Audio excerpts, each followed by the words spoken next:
Hi, everybody, and thank you for subscribing to my YouTube channel, Politics with Sherry Jacobus. And if you just happen to find me from scrolling around or heard about me otherwise, I hope you like what you see and hear and that you'll help me out and hit that subscribe button. So we are deep in this whole sort of denialism that what they're doing in Texas is somehow different than what Republicans have, Republicans have done in Washington. We've got the Texas state legislature, the MAGA Republicans, that have decided they're just going to, redraw the lines, the congressional district lines, and gerrymander it so that, gosh, Republicans somehow end up with an extra 5 congressional seats in the United States House of Representatives without even holding elections to defeat somebody. They just redraw the lines so that you put all of the Democrats, in certain districts so that they can't really compete with Republicans elsewhere. You don't really give people a choice. That's how they do it. An example of this, if you've ever looked at Ohio and Jim Jordan's congressional district, that thing, like, it'll go really skinny up one side and then blow. I mean, they don't just carve these out geographically or even by population. They carefully draw them so that, they benefit the party that wants them to benefit. So Jim Jordan has a congressional district like that. Okay. So in Texas, every state after the census, we find out what the population is. The lines can be redrawn sometimes. They have to because populations shift. They've decided in Texas to just do this willy-nilly because Trump wants it. This is similar to Trump making that illegal call that should have landed him in prison, where he said, "Oh, just find me 11,000 whatever votes," when he was telling people to cheat and lie for him so that he could become president again. That was part of what he did after the 2020 elections, to cheat, to make your votes not count, to kill democracy. Well, he's still doing it. And now they need to have, they know they can't win the House majority just by the way they're governing, because the country is alarmed and scared and really angry over what Trump and the Republican Congress is doing. And so instead of just, letting the chips fall where they may in the 2026 midterms, Texas is just going to cheat for Trump because he told him to. That's what this is. So you've got the Texas state legislature. The Republicans have left the state so that they don't have to be there to vote on this. And they're ordering them back. They've sent FBI agents out to find them and haul them back. Now, you juxtapose this against what MAGA Republicans in Congress are doing in Washington. Rather than vote on releasing the Epstein files, because they know that Donald Trump's name is all over it, because Pam Bondi told him so in May. And they pulled 100,000 FBI agents off of their other investigations and made them, 24/7 just cull through over 100,000 documents in the Epstein files and black out, just redact Donald Trump's name in all of them. And now they're saying, what? There's no Epstein files. Well, there are, and everybody knows it. Everybody knows this is one of the biggest cover-ups in the history of this country. And I don't think, as I said yesterday, or a couple days ago, I don't think Trump was just a Jeffrey Epstein client. I think there's enough evidence there to strongly suggest that he was engaged with him in human trafficking of the young girls. And he'd been doing it for a while. He did it through Mar-a-Lago. He did it through his teen pageants. He did it through that teen modeling agency. I think that was probably the main vehicle. When you look into do a deeper dive into some of the published news stories on this, the investigative pieces, you can see why he quickly shut it down in 2016 when he was running for president, because it is bad. Now, Republicans don't seem interested in talking to any of the Epstein Trump victims or the girls from the pageants or any of the dozens of women who have come forward publicly and said that Trump has sexually harassed them, sexually assaulted them, groped them. He is an adjudicated rapist. We know that. Through the E. Jean Carroll trial, or E. Jean Carroll case, where he was found liable for rape, for sexual assault. Okay? These are all facts, and this is just the tip of the iceberg. We are not allowed to talk about these things on social media. They don't like it when I bring it up on YouTube. This is the news. This is the information about the President of the United States that he is covering up and hiding. And people who are on our tax dollar payroll are engaged in this cover-up, chiefly Pam Bondi. Okay? So we've got Republicans in Congress that scooted out of town, left. They just cut everything off. Speaker Mike Johnson sent them home. They stopped all congressional business and sent them home to avoid having to vote on the Epstein files, because many Republicans wanted this vote too. Remember, they don't like this. So Trump was in trouble with some MAGA Republicans. So he needs time to shore that up a little bit. And sadly, unfortunately, and tragically, I think he's making headway. I mean, Fox News is with him. And if he can survive it, it doesn't matter what the compromise is that they have on him. The guy could be in a snuff film, and it wouldn't matter. So the longer this goes on, the worse it is for the nation. So Republicans scoot out of town to help Trump cover up the Epstein files and him being in them.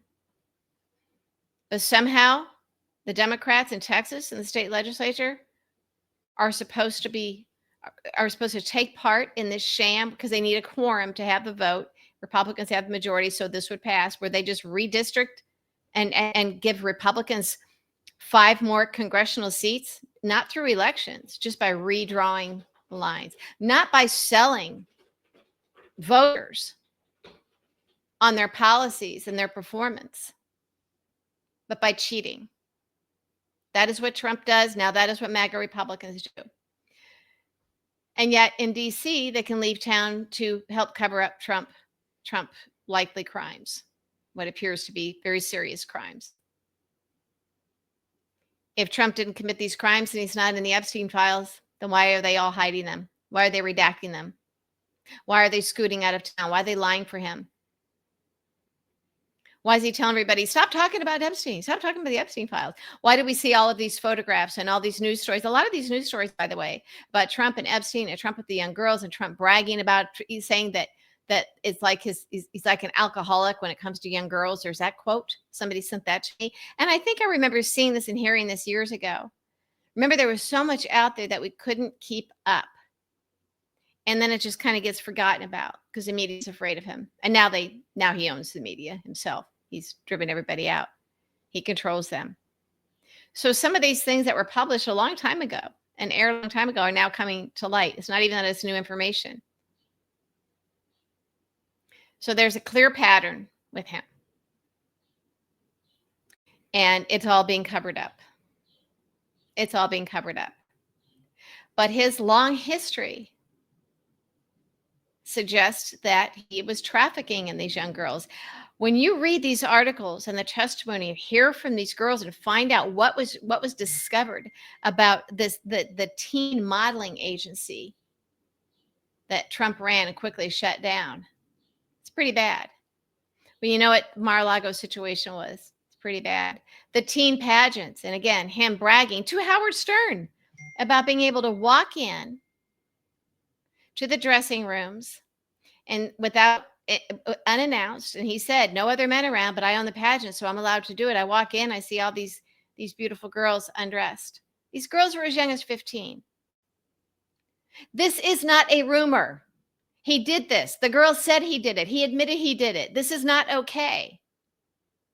We cannot sweep this stuff under the rug.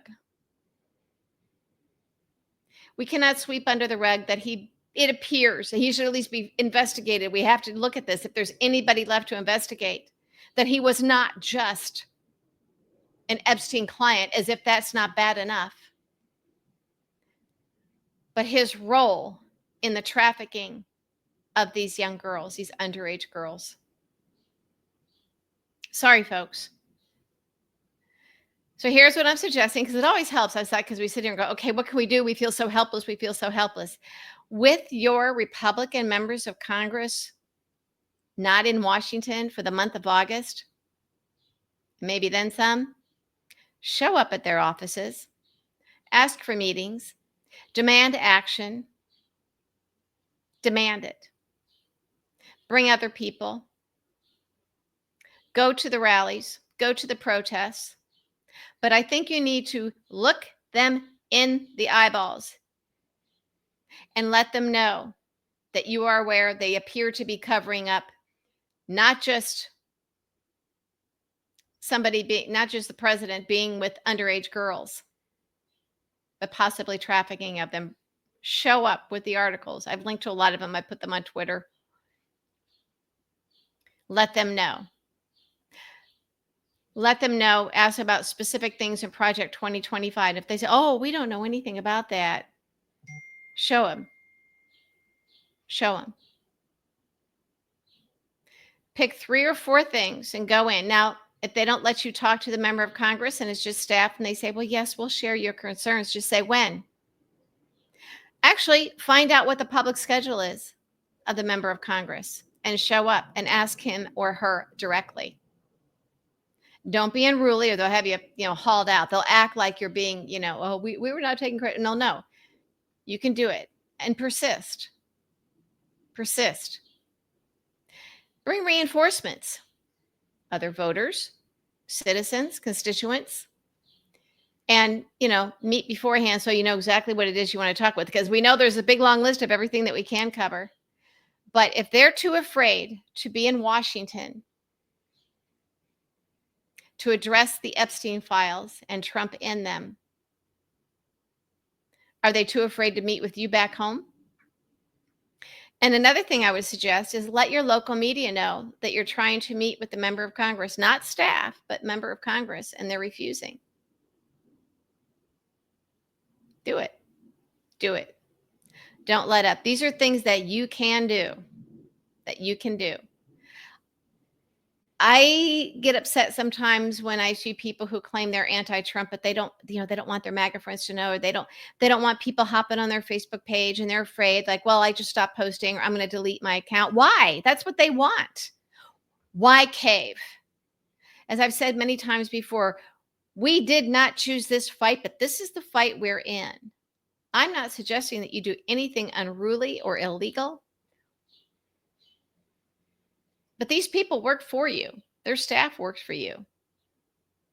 And if the staff says, well, I'm sorry, but you can't see the congressman or the congresswoman today or this week or anytime this August, say, why not?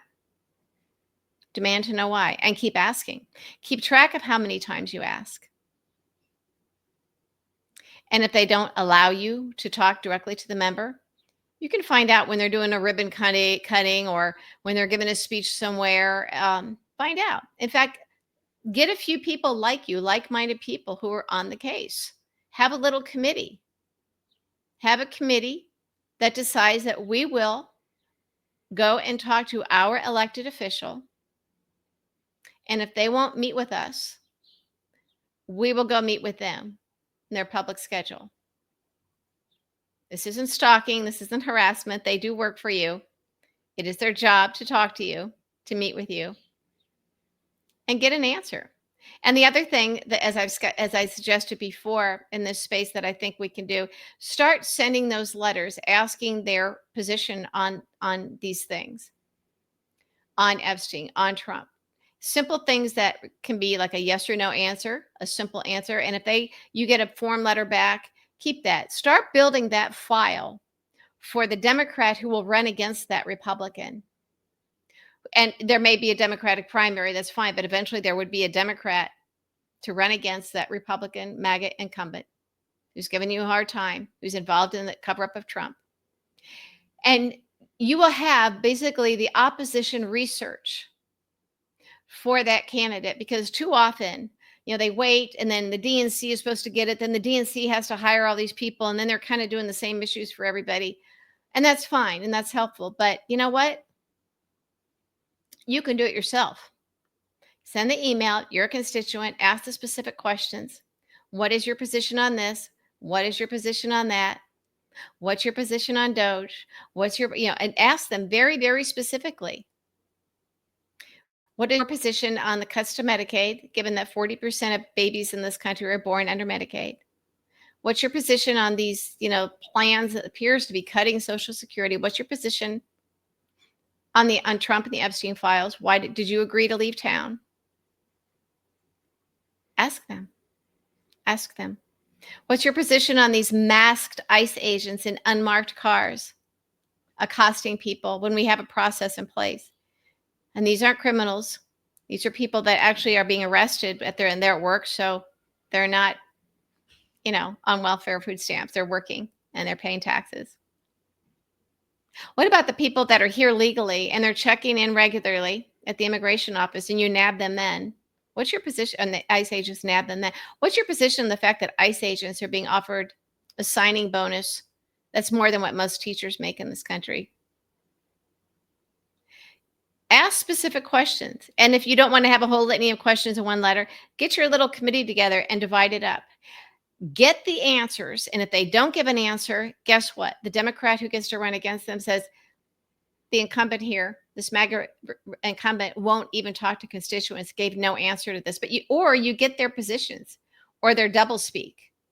So when you have a Democrat that can run against them, they've got a wealth of knowledge. They don't have to go to the DNC and wait for the DNC to hire staff and get it for them and that sort of thing. You can go to them with a ready-made packet.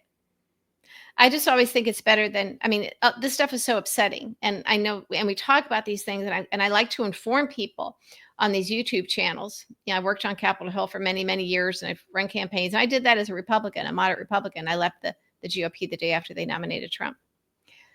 So I kind of know how these things work.